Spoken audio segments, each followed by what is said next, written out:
Hello everyone, Namadan Gauri and hello my dear MG squad. லிட்டரலா அமெரிக்காவோட president வந்து எங்களோட புது இடம் அப்படின்னு சொல்லிட்டு ஒரு மேப் ரிலீஸ் பண்ணியிருக்காரு. And guess which place this is? India கிட்ட இருக்கிற ஸ்ட்ரெயிட் ஆஃப் ஹோர்முஸ், ஈரானுக்கும் யுஏஇக்கும் நடுவுல இருக்கிற இந்த ஸ்ட்ரெயிட் ஆஃப் ஹோர்முஸ் வேர்ல்டோட பெட்ரோல் பங்க்னு சொல்லுவாங்க. கரெக்டா? நம்ம இந்தியால இருந்து பாத்தீங்கன்னா 3 hours flight மும்பைல இருந்தெல்லாம் போனீங்கன்னா இவ்ளோ கிட்ட நம்ம கிட்ட உலகத்தோட மறுபக்கத்துல அமெரிக்கா இருக்குது. லிட்டரலா நம்மளுக்கு வந்து வேர்ல்ட சுத்தி போக வேண்டிய அந்த அமெரிக்கா வந்து நம்ம கிட்ட இருக்கிற ஸ்ட்ரெயிட் ஆஃப் ஹோர்முஸ், ஈரான் வந்து உரிமை கொண்டாடிட்டு இருந்த ஸ்ட்ரெயிட் ஆஃப் ஹோர்முஸ், நம்மளோட உறவுகள், நம்மளோட ஃப்ரெண்ட்ஸ், நம்மளோட ஃபேமிலி 1 கோடி பேர் துபாயில, யுஏஇல, அப்புறம் மொத்தம் அபுதாபி, குவைத், கத்தார்னு சொல்லிட்டு வாழ்ந்துட்டு இருக்காங்க. அவங்க கிட்ட இருக்கிற ஸ்ட்ரெயிட் ஆஃப் ஹோர்முஸ் வந்து அமெரிக்கா மேப் ரிலீஸ் பண்ணி நியூ யுஎஸ் டெரிட்டரி அப்படின்னு சொல்லி போஸ்ட் பண்ணிருக்காங்க. நம்ம கொஞ்ச நாளா வந்து இந்த பிரச்சனையை பேசாம இருந்தோம். நான் என்ன நினைச்சேன்னா இது முடிஞ்சிருச்சு, நம்ம எதுக்கு தேவையில்லாம இதை பேசிட்டு அப்படின்னு நினைச்சிட்டு இருந்த இந்த நேரத்துல ட்ரம்ப் மறுபடியும் கொளுத்தி போட்டிருக்காரு.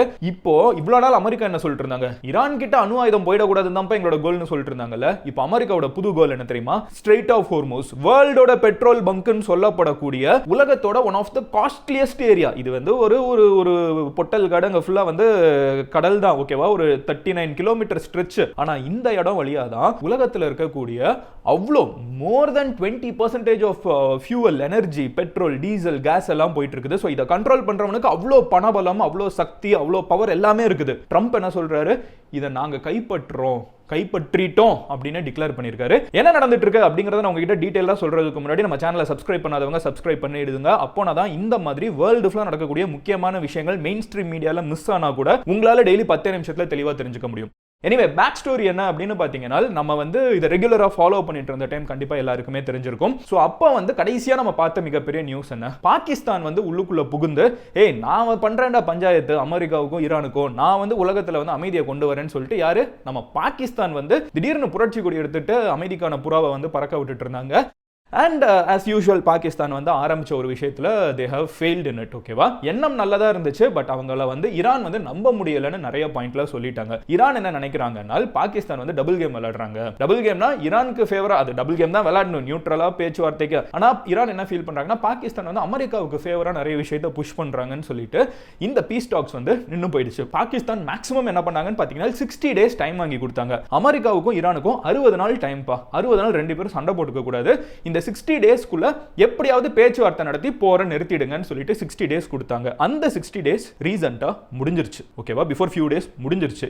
சோ இப்போ இந்த வீடியோ நீங்க பார்த்துட்டு இருக்கிற இந்த நேரத்துல ஈரானுக்கும் அமெரிக்காவுக்கும் நடுவுல எந்த சீஸ் ஃபயரும் கிடையாது. போர் நடந்துட்டு இருக்குது. டெக்னிக்கலா அவங்க சீஸ் ஃபயர் வச்சிருந்தாங்க. அந்த சீஸ் ஃபயர் 60 நாள்ல முடிஞ்சிருச்சு போற நிறுத்துறதுக்கு. ஆனா போர் நிக்கல. அப்போ சீஸ் ஃபயரும் முடிஞ்சிருச்சுன்னா இப்போ ஈரானும் அமெரிக்காவும் மறுபடியும் ஒரு போர் சூழல்ல தான் இருந்துட்டு இருக்காங்க. இந்த நேரத்துல தான் ட்ரம்ப் வந்து இந்த ஒரு விஷயத்தை ட்வீட்டா போடுறாரு. நியூ யுஎஸ் டெரிட்டரி அப்படின்னு சொல்லிட்டு ஈரானோட இடத்தையுமே சேர்த்து மேப் பண்றாரு. ஓகேவா? ஒமான் வந்து இது வந்து இந்த எண்ட்ல ஒமான் இருக்குது, இந்த எண்ட்ல ஈரான் இருக்குது. இது ரெண்டுக்கு நடுவுல இருக்கிற ஒரு சின்ன கேப் தான். ஸ்ரீலங்காவுக்கும் இந்தியாவுக்கும் நடுவுல பாத்தீங்கன்னா சின்னதா தண்ணி ஓடிட்டு இருக்கும். கரெக்டா? அந்த மாதிரி அந்த சின்ன கேப் தான் ஸ்ட்ரெயிட் ஆஃப் ஹோர்முஸ். இந்த ஏதாவது சர்க்கிள் போடுறதுக்கு பதிலா அவர் என்ன பண்றாருன்னு பாத்தீங்கன்னா ஈரானையும் சேர்த்து சர்க்கிள் போடுறாரு. ஈரான்ல இருக்கிற நிறைய போர்ட் எல்லாத்தையும் சர்க்கிள் சேர்த்து போட்டு அவர் என்ன பண்றாருன்னு பாத்தீங்கன்னா, இது வந்து அமெரிக்காவோட புது இடம். பேசிக்கா அது புது இடம், எங்களோட புது இடம் இதுதான், இதுமே இது எங்க நாடு அப்படின்னு உரிமை கொண்டாடுறாரு. ஓகேவா? சோ இந்த இடத்தை ட்ரம்ப் உரிமை கொண்டாடிட்டு கூடவே ஒரு ட்வீட்டும் போடுறாரு. அதுல அவர் என்ன சொல்றாருன்னு பாத்தீங்கன்னா, அண்ட் இந்த ட்வீட் வந்து லிட்டரலா அவர் நேத்திக்கு தான் போட்டிருக்காரு. அதுல என்ன சொல்றாருன்னு பாத்தீங்கன்னா, No one has given the Islamic Republic of Iran a great opportunity to make a deal than me. ஈரானுக்கு அமைதிக்கான ஒரு ஸ்பேஸ் என்னை விட யாருமே கொடுத்ததே கிடையாது. யார் சொன்னா? நான் தான் சொன்னேன் அப்படின்னு ட்ரம்ப் சொல்லிக்கிறாரு. அவரே அவருக்கு எப்பவும் போல அவர் மேலே எடுத்து அவரே போட்டு பாருல, அந்த மாதிரி அவர் போட்டுக்கிறாரு. என்ன சொல்றாருன்னு பாத்தீங்கன்னா, for them they have failed to take it. ஆனா ஈரான் பாவம் அதை எடுத்துக்க விரும்பல. அதாவது நான் வந்து அமைதியை வந்து உருவாக்கணும்னு சொல்லிட்டு ஈரானுக்கு ஆப்பர்ச்சுனிட்டி கொடுத்தேன். ஈரான் ஆனா அந்த ஆப்பர்ச்சுனிட்டியை எடுத்துக்கல. Therefore today I am announcing the most economic பேசிக்கா அவங்க மேல இருக்கிறதுல நினைச்சு கூட பார்க்க முடியாத ஒரு மிகப்பெரிய பொருளாதார தடையை வந்து ஈரான் மேல விதிக்கிறேன். இதுக்கு முன்னாடி இந்த மாதிரி எந்த நாட்டு மேலையும் யாருமே இவ்வளோ பெரிய பொருளாதார தடையை விதிச்சதில்ல அப்படின்னு சொல்லி அனௌன்ஸ் பண்றாரு. இந்த பொருளாதார தடைனா என்னன்னு நீங்க கேட்பீங்க. பட் அதுக்கு முன்னாடி நம்ம இதை பார்த்துருவோம். ஓகேவா? என்ன சொல்றாரு முழுசா வாசிச்சுட்டு இவர் என்னென்ன சொல்லியிருக்காருன்னு எக்ஸ்பிளைன் பண்றேன். அடுத்து என்னன்னு பாத்தீங்கன்னா, this will be economic and isolation on an unprecedented scale அப்படின்னு சொல்லி சொல்றாரு. இது வந்து அவங்களோட பொருளாதாரத்தை உடைக்கிறது மட்டும் இல்லாம அவங்கள உலகத்துல வந்து அநியாயத்துக்கு தனிமைப்படுத்த போறோம் அப்படின்னு சொல்லி டிக்ளேர் பண்றாரு. கூடவே என்ன சொல்றாரு அப்படின்னு பாத்தீங்கன்னா, அவங்களோட கப்பல் படை போயிடுச்சு, அவங்களோட ஏர்ஃபோர்ஸ் காலி, அவங்களோட ராணுவம் இப்ப வந்து தரமட்டம் ஆயிடுச்சு. நான் எந்த வார்த்தையும் எக்ஸாகரேட் பண்ணல, லிட்டரலா அவர் சொல்றத சொல்றேன், ரபிள்ஸ் அப்படிங்கிறாரு. அண்ட் அவங்களோட பணம் வந்து இன்னைக்கு ஒரு பேப்பர் மாதிரி ஒர்த்லெஸ் அப்படின்னு சொல்லி சொல்றாரு. அண்ட் அவங்க நாடே வந்து இன்னைக்கு ஒரு சின்ன எட்ஜில் வந்து தொங்கிட்டு இருக்குது. ஸோ டுடே நான் வந்து any country that allots its financial institutions, business, airports and government entities to transfer பேசிக்கா என்ன சொல்றாரு பாத்தீங்கன்னா, ஸோ ஈரானை வந்து தனிமைப்படுத்தி அடிச்சு உடைச்சு நாங்கள் வந்து அவங்களை ஒண்ணுமே இல்லாத நாடா மாத்திட்டோம், அவங்களுக்கு உயிர் கொடுக்குற மாதிரி, அவங்களுக்கு யாராவது சப்போர்ட் பண்ற மாதிரி. யாரை சொல்றாருன்னு பாத்தீங்கன்னா, எங்கேயோ சொல்லல, நம்மள இந்தியா. ஏன்னா நம்ம இந்தியா வந்து ஈரான் ஆயில் எல்லாம் வாங்கிட்டு இருந்தோம். ஸோ அவர் என்ன சொல்றாருன்னு பாத்தீங்கன்னா, இந்தியா, சைனா, ரஷ்யா இந்த மாதிரி கொஞ்சம் அமெரிக்காவோட கிளாஸ் போடுற கண்ட்ரிஸ் வந்து சில இருக்குல்ல, நம்ம வந்து ஏய் நீ உலகத்தில் இருக்கிற நிறைய கண்ட்ரி அமெரிக்கா சொல்லிட்டவோ, அமெரிக்காவே சொல்லிட்டாங்களான்னு லைன்ல போய் நின்றுவாங்க. இந்தியா அப்படி நிற்காது, சைனா அப்படி நிற்காது, ரஷ்யாவும் அப்படி நிற்காது. ஸோ அவர் என்ன சொல்றாருன்னு பாத்தீங்கன்னா, யாராவது ஈரான் கூட பிசினஸ் பண்ணீங்கனால், யாராவது ஈரான் கூட என்ன பிசினஸ் பண்ணீங்கன்னா, பிசினஸ் மட்டும் இல்ல, அவர் எதை சொல்றாருன்னு பாருங்க, ஏர்போர்ட் ஓகேவா, நீங்க வந்து ஈரான் ஃபிளைட் வந்து இறங்குறதுக்கு அலோவ் பண்ணீங்கன்னா கூட, பேங்க் வந்து ₹1 டிரான்ஸ்ஃபர் பண்ணா கூட ஈரான்ங்கிற ஒரு நாடை வந்து கம்ப்ளீட்டா தனிமைப்படுத்தணும். ஏதாவது ஒரு கண்ட்ரி ஈரான் பாவம் ஹெல்ப் பண்ணலாம்னு சொல்லிட்டு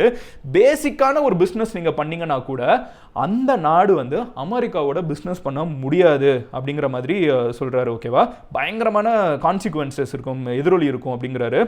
அண்ட் அது மட்டும் இல்லாமல் அவர் என்ன சொல்றாருன்னு பார்த்தீங்கன்னா, இது வந்து ஒரு எக்கனாமிக் டி-டே அப்படிங்கிறாரு. அது என்னன்னு பார்த்தீங்கன்னா, இதுதான் முடிவுக்கான ஒரு கடைசி நாள், அப்படி ஒரு இதை நம்ம சொல்லலாம். ஸோ இவ்வளோ ஸ்ட்ராங்காக அவர் சொல்லிட்டு என்ன சொல்றாருன்னு பார்த்தீங்கன்னா, அமெரிக்காவோட அலைஸ் எல்லாருமே வந்து அமெரிக்காவோட ஃப்ரெண்ட்ஸ் எல்லாருமே அமெரிக்கா கூட நிற்கணும் அப்படின்னு சொல்லிட்டு நான் சொல்றேன். இவங்களுக்கு வந்து இவங்க வந்து ஒரு கயிறுல ஒரு மதில் மேல் பூனைமாங்கல்ல, ஸோ அந்த மாதிரி சொல்றாங்க. அவர் எப்படி வந்து ஒரு கண்ட்ரியவே வந்து இவ்வளோ திட்டுறாருன்னு தெரியல.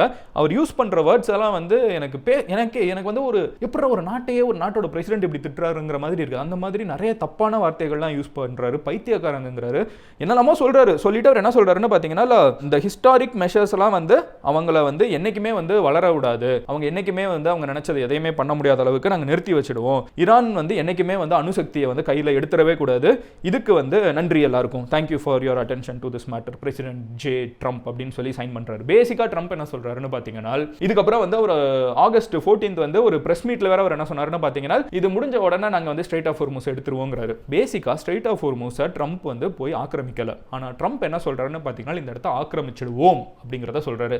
அப்ப எதுக்கு மத நியூ யூஎஸ் டெரிட்டரின்னு போட்டு ட்வீட் போட்டாருன்னு பாத்தீங்கன்னா, அது ஒன்றும் இல்லை, ரேஜ் பைட்.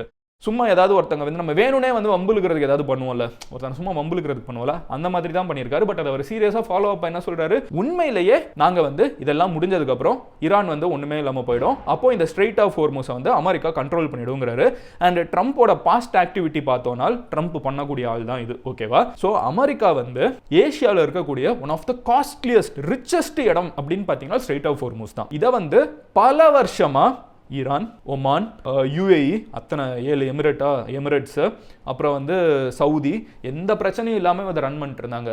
இப்போ என்ன சொல்றாங்க, இது அமெரிக்காவோட இடம், நாங்கள் எடுத்துக்க போறோம்னு சொல்லிட்டு அமெரிக்கா சொல்லுது. அமெரிக்கா எடுத்துட்டு அப்புறம் என்ன, அதுக்கப்புறம் அவர் என்ன சொல்லியிருக்காரு, எடுத்ததுக்கு அப்புறம் நாங்கள் வந்து அங்கே டோல் சார்ஜ் பண்ணுவோம், இது வழியா எந்த கப்பல் போயிட்டு வரதுனாலும் எங்ககிட்ட காசு கொடுக்கணும் அப்படின்னு சொல்றாரு. பேசிக்கா இதோட அர்த்தம் என்னன்னு பார்த்தீங்கன்னா, இது ஒரு வேலை நடக்கிறதுக்கான வாய்ப்பு இல்லை. ஈரான் வந்து என்ன விட்டுருவாங்களா, ஈரான் வந்து சண்டை போட தான் செய்வாங்க. பட் அவர் என்ன சொல்ல வர்றாருன்னு பார்த்தீங்கன்னா, இந்த பெட்ரோலை வாங்கக்கூடிய கண்ட்ரிஸ் எது, இந்தியா, சைனா, ஸ்ரீலங்கா, மலேசியா, இந்த ஏசியான் கண்ட்ரிஸ்னு சொல்லலாம், தாய்லாந்து, இந்தோனேஷியா, இந்த கண்ட்ரிஸ் பேசிக்கா பெட்ரோல் டீசல் யூஸ் பண்ணணும்னு நினைச்சாலே அது வந்து அமெரிக்காவுக்கு ஒரு டாக்ஸ் கட்டிட்டு டோல் கட்டிட்டு அந்த ரோடு வழியா வர்றதுனால நீங்க எடுத்துட்டு போற மாதிரி ஒரு நிலைமை வரும்னு சொல்லி ட்ரம்ப்பே இதுக்கு முன்னாடி பேசியிருக்காரு. அதுக்கு இது எங்களோட இடம் சொல்லிக்கிட்டே இருக்கிறதுக்கான அர்த்தம் இதுதான். பட் ரியாலிட்டிக்கு வருவோம், இது ஒரு கிளைம் பண்றாரு, எங்களுக்கு வந்துரும், நாங்க எல்லாத்தையும் பிடிச்சிருவோம் அப்படின்னு சொல்றாரு. பட் கிரவுண்ட் ரியாலிட்டி என்ன, இப்போ வந்து இந்த இடம் வந்து அமெரிக்கா எடுத்துக்கிற லெவல்ல தான் இருக்கா அப்படின்னு சொல்லி பார்த்தோம்னா, ஸ்ட்ரெயிட் ஆஃப் ஹோர்முஸ்க்கு வந்து மொத்தம் 3 ரூட் இருக்காம். அதாவது இது ஒரு சின்ன கேப் தான், 39 கிலோமீட்டர் லென்த்ல இருக்கக்கூடிய ஒரு கேப்ல இருக்கிற ஒரு கடல் பகுதி தான். இதுக்கு ஆனா கப்பல் போயிட்டு வரதுக்கு, ஷிப்ஸ் போயிட்டு வரதுக்கு 3 ரூட்ஸ் இருக்குங்கிறாங்க. ஃபர்ஸ்ட் ரூட் என்னன்னு பாத்தீங்கன்னா ஒமான் ரூட். ஓகேவா, ஒமான் ரூட்ங்கிறது வந்து ஒமான் கிட்ட போகக்கூடிய ரூட், அடுத்து ஈரான் ரூட், அது ஈரான் கிட்ட போகக்கூடிய ரூட், இன்டர்நேஷனலா பல வருஷமா யூஸ் பண்ணிட்டு இருந்த ரூட் வந்து நடுவுல போகக்கூடிய ரூட். ஓகேவா, சோ நம்ம இந்தியா ஸ்ரீலங்கா ஈஸியா எடுத்துக்கலாம். இந்தியாவோட ராமேஸ்வரத்தை ஒட்டி போனா அது இந்தியா ரூட், அப்படியே வந்து ஸ்ரீலங்காவோட நார்த் அப்படியே ஒட்டி போனா அது ஸ்ரீலங்கா ரூட், ரெண்டுக்கும் நடுவில் போனா அது இன்டர்நேஷனல் ரூட். இந்த மாதிரி ஒரு ரூட் சிஸ்டம் தான் வந்து பல வருஷமா ஃபாலோ பண்ணப்பட்டு இருக்குது. இதுல ரீசெண்டா பாத்தீங்கன்னா நிறைய கப்பல்கள் ஈரான் ரூட்டை தான் இன்னமும் சூஸ் பண்ணிருக்காங்க. இங்க ஈரான் வந்து அமெரிக்காவை சொல்ற மாதிரி ஒமான் சைடு ஏதாவது கப்பல் போச்சுன்னா ஈரான் அடிச்சிடுறாங்க. அதே மாதிரி ஈரான் கிட்ட போகிற கப்பல்களை அமெரிக்கா வந்து அதுக்கப்புறம் ஒரு பிளாக்கெட் போட்டு வச்சிருக்காங்க. அவங்க வந்து ஒரு கப்பலையும் அவங்க நிறுத்தி வச்சிருக்காங்க. அவங்க வந்து அதை வச்சு அடிச்சிருவோம்னு சொல்லி மிரட்டியிருக்காங்க, அடிக்கவும் செஞ்சிருக்காங்க. ஸோ இவங்க ரெண்டு பேரும் மாத்தி இதுக்கு நடுவில் போயிட்டு வரக்கூடிய கப்பல்களை வந்து கண்டினியூஸா தொல்லை பண்ணிட்டு இருக்காங்கிறதா யதார்த்தமான ஒரு விஷயம். இதுல இப்போதைக்கு அப்பர் ஹேண்ட் யாருக்கு இருக்குன்னு பாத்தீங்கன்னா ஈரான் கிட்ட தான் இந்த நொடி வரைக்கும் இருந்துட்டு இருக்குது. ஈரான் இதுக்கு ரியாக்ட் பண்ணிருப்பாங்கல்ல, ஒரு பக்கத்து கண்ட்ரியில சம்பந்தமே இல்லாத ஒரு ஆப்போசிட் உலகத்தோட மறுபக்கத்தில் இருக்கிற ஒரு கண்ட்ரியோட பிரசிடென்ட் வந்து இனிமே இது என்னோடது, இனிமே நான் தான் இங்க ராஜா அப்படின்னு சொல்லிட்டு இருந்தா அந்த ஊர்ல இருக்கிறவங்க ரியாக்ட் பண்ணுவாங்கல்ல. அவங்க என்ன சொல்லியிருக்காங்கன்னு பாத்தீங்கன்னா, அவங்களோட ஃபாரின் மினிஸ்டர் வந்து அமெரிக்கா வந்து ட்வீட்ல வேணா இது எங்களோட இடம்னு சொல்லிக்கலாம், நிஜத்துல சொல்ல முடியாது, எங்க கிட்ட வந்து பாரு, வந்து நின்னு பாருன்னு சொல்லிட்டு பதிலுக்கு ஈரான் வந்து எப்பவும் போல அமெரிக்காவை கலாய்ச்சிட்டு இருக்காங்க. ஈரான் என்ன சொல்றாங்கன்னு பாத்தீங்கன்னா, இந்த கண்ட்ரிக்கு வந்து சாங்ஷன்ஸ் புதுசுல எப்படி யாரும் எங்க கூட பிசினஸ் பண்ண முடியாது, யாராவது எங்க கூட பிசினஸ் பண்ணா அவங்க வந்து அமெரிக்காவோட பிசினஸ் பண்ண முடியாது. ஸோ எல்லா கண்ட்ரியும் ஜெனரல் அமெரிக்காவோட தான் பிசினஸ் பண்ண ப்ரிஃபர் பண்ணுவாங்க. இது ஃபேக்ட். ஏன்னு நான் சொல்லிடுறேன். ஈரான் வந்து சின்ன எக்கானமி கம்பேர் டு அமெரிக்கா. இப்போ நம்ம இருக்கோம்னு வச்சுக்கோங்களேன், இப்போ ஒரு கண்ட்ரியா எடுத்துக்கோங்கன்னு வச்சுக்கோங்களேன். இப்போ நம்ம வந்து காட்டன், நம்மளோட காட்டனை வந்து நம்ம விற்கணும்னு நினைக்கிறோம். நம்ம நிறைய காட்டன் கல்டிவேட் பண்றோம். நம்ம விவசாயிங்க நம்ம ஊர்ல நார்த் இந்தியால நிறைய பேர் இதை நம்பி இருக்காங்க. நம்ம ஊர்ல இருக்கிற அரிசி, தஞ்சாவூர்லலாம் அரிசி இருக்குல்ல, அப்புறம் நம்ம கடலோரத்தில் வந்து நிறைய இதெல்லாம் ஷ்ரிம்ப், ஸ்குவிட் நிறைய வந்து விவசாயம் பண்றாங்க. ஸோ இந்த மாதிரி பிஸ்னஸ்லாம் மோஸ்ட்டாக எக்ஸ்போர்ட்டுக்கு நிறைய போகும். ஓகேவா? இப்போ இதை நம்ம அனுப்புறதுக்கு நம்ம முன்னாடி ரெண்டு ஆப்ஷன் இருக்குது. ஒன்று ஈரான், இன்னொன்று அமெரிக்கா. ஈரான் கிட்ட கொடுத்தோம்னா நம்மளுக்கு 100 ரூபாய் கொடுக்குறாங்கன்னா, இதையே நம்ம அமெரிக்கா கிட்ட கொடுத்தோம்னா அமெரிக்கா நம்மளுக்கு 200 rupees கொடுப்போம். கம்பேர் டு ஈரான் வந்து அமெரிக்காவோட பிஸ்னஸ் வந்து மோர் தென் 100% பிகர். ஓகேவா? ஸோ உலகத்தில் இருக்கிற எந்த கண்ட்ரியா இருந்தாலும் அவங்க நாட்டுக்குள்ள இருக்கிற மக்களை கன்சர்ன் எடுத்துக்கிட்டு, அவங்க நாட்டுக்குள்ள இருக்கிற பிசினஸ் கன்சர்ன் எடுத்துக்கிட்டு ஈரான் கூட பிசினஸ் பண்றதை விட அமெரிக்காவோட தான் பிசினஸ் பண்ணுவாங்க. மனசாட்சி பிரகாரம் இவங்களுக்கு இவங்க கரெக்ட், அவங்க கரெக்ட், நம்மளுக்கு 1000 ஒப்பீனியன் இருந்தாலும் end of the day business வாழ்வாதாரம்னு வரப்போ countries will always prefer America because it's a much bigger market. இதை அட்வான்டேஜா வச்சுக்கிட்டு இன்னைக்கு அமெரிக்கா என்ன சொல்றாங்கன்னா, யாராவது ஈரான் கூட பிசினஸ் பண்ணீங்கன்னா நீங்க எங்களோட பிசினஸ் பண்ண முடியாது அப்படின்னு சொல்றாங்க. இதோட அர்த்தம் என்னன்னு பாத்தீங்கன்னா, ஈரான் கூட யாருமே பிசினஸ் பண்ண மாட்டாங்க.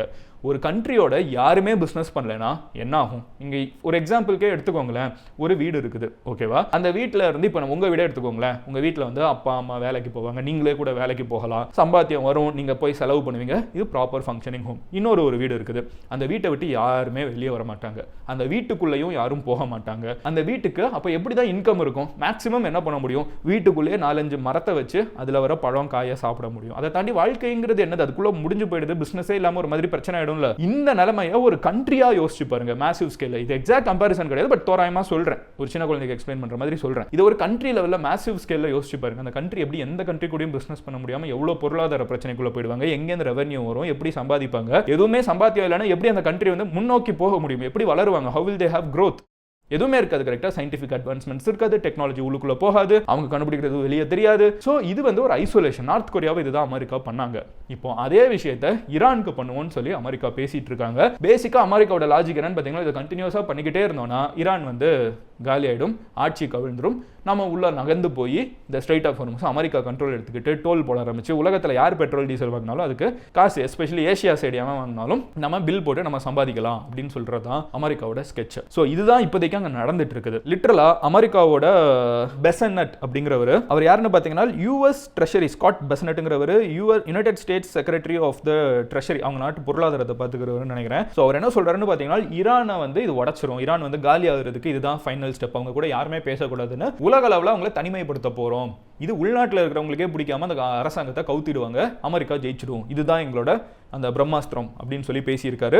we have to wait and see. நான் என்ன நினைக்கிறேன்னா, ஈரான் வந்து இந்த மாதிரி அமெரிக்காவோட 50 இயர்ஸா கிளாஷ் போட்டுட்டு இருக்காங்க. இவ்வளவு நாள் ஈரான் வந்து எங்கேயும் போல, அவங்க வந்து மேபி மற்ற கண்ட்ரிஸ் அளவுக்கு டெவலப் ஆகாம இருக்கலாம், but still Iran is Iran. கரெக்டா? ஸோ இதையும் தாண்டி ஈரான் இருக்கும், அவ்வளோ ஈஸியாக ஸ்ட்ரைட் ஆஃப் ஹார்முஸை ஈரான் கிட்டேருந்து எடுத்துட முடியாதுன்னு நான் நினைக்கிறேன். பட் அமெரிக்கா வந்து திங்ஸ் அதர்வைஸ். பட் உங்களோட ஒப்பீனியன் என்ன? நீங்க என்ன நினைக்கிறீங்க? எனக்கு இருக்கிற ஒரே கன்சர்ன் என்னன்னு பார்த்தீங்கன்னா, நான் சொன்ன மாதிரி ஸ்டார்டிங்லே நம்மளோட ஃப்ரெண்ட்ஸ், நம்மளோட ஃபேமிலி, நம்ம ஸ்குவாடே அத்தனை பேர் இந்த வீடியோவை மிடில் ஈஸ்ட்லேருந்து பார்த்துட்டு இருப்பாங்க. யாராவது பார்த்தீங்கன்னா கமெண்ட் செக்ஷனில் சொல்லுங்க எந்த ஊர்ல இருந்து பார்த்துட்டு இருக்கீங்கன்னு. ஸோ அங்கே வந்து அவங்க வீட்டுக்கிட்ட இவ்வளோ பெரிய பிரச்சனை கண்டினியூஸாக நடந்துகிட்டே இருக்கிறது வந்து இட்ஸ் அ கன்சர்ன். ஏன்னா எப்பவுமே ஒரு பிரச்சனையில சம்பந்தப்பட்ட 2 பேரோட நடுவில் இருக்கிறவங்க தான் அதிகமாக பாதிக்கப்படுவாங்க. அந்த மாதிரி பாதிக்கப்பட்ட கூடாதுங்கிறத கன்சர்னாக இருக்குது. பட் ஓவரால் இதாங்க நடந்துட்டு இருக்குது. நீங்க இந்த மாதிரி மிடில் ஈஸ்ட்ல நடக்கிற விஷயங்களையும் நம்ம சேனல்ல பார்க்கணும் அப்படின்னு நினைச்சீங்கன்னா சப்ஸ்கிரைப் பண்ணி MG ஸ்குவாட்ல சேருங்க. இதை கண்டினியூ பண்ணணும்னு நினைச்சீங்கன்னா கண்டினியூன்னு சொல்லி சொல்லுங்க. I'll see you tomorrow. Love you all. Take care. உங்க ஃப்ரெண்ட்ஸ் யார் மிடில் ஈஸ்ட்ல இருக்காங்களோ ஒரு வெளிநாடுகள்ல இருக்காங்களோ இதனால அவங்களுக்கு ஒரு இம்பாக்ட் இருக்கும்னு நினைச்சீங்கன்னா அவங்க கிட்ட ஷேர் பண்ணுங்க. Let them know what is happening latest there. Love you all. Take care. Bye. Cheers MGs. God bless MG Squad.